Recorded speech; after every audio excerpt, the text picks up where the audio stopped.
Before I start sketching, I always like to gather references and place them side by side with my drawing. This makes it easy for me to look at something while I work, and it also keeps me inspired. Sometimes I do thumbnails to brainstorm, but not all the time. Most times I already have the idea in my head, so I just go ahead and jump into the drawing. Next, I start with the background, which is the largest part of the composition. I learned this technique from Sam Does Arts.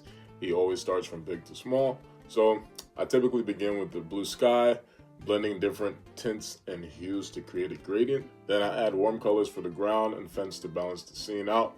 Once the background is done, I move on to the subject, what everybody wants to see, the main subject. I start by lassoing the character, or sometimes I fill in the character. For this, I'm using a round brush, I'm using a soft square eraser, I'm using all my brushes in my digital art brush pack. You can find it on my Patreon. I don't want to talk about price, but it's cheap. It's only $5. So if you want to get the brushes I use to create this, go ahead and get it. I start by lassoing the character and filling it with a solid color.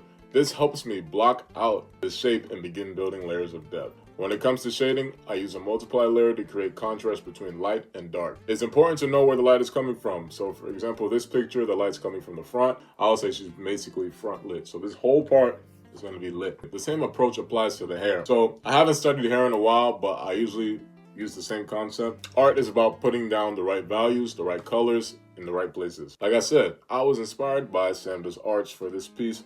So you'll notice a mix of Disney and anime influence in this style. That's the kind of style I like. I add small details that tie everything together, like the chain, the graffiti on the wall. You can see Shadow and Maria on the wall, you know, some little Easter eggs I like to add. If you want more deeper, in-depth tutorials, like longer videos, I screen record my whole process and you guys will get the full experience. Join me on Patreon. If you want to see exclusive artwork, I have a lot of work in progresses that no one has ever seen. I put them on my Discord, I put them on my Patreon. Follow me on Instagram, follow me on TikTok, follow me on Threads, follow me on every social media platform at Art Like Mike.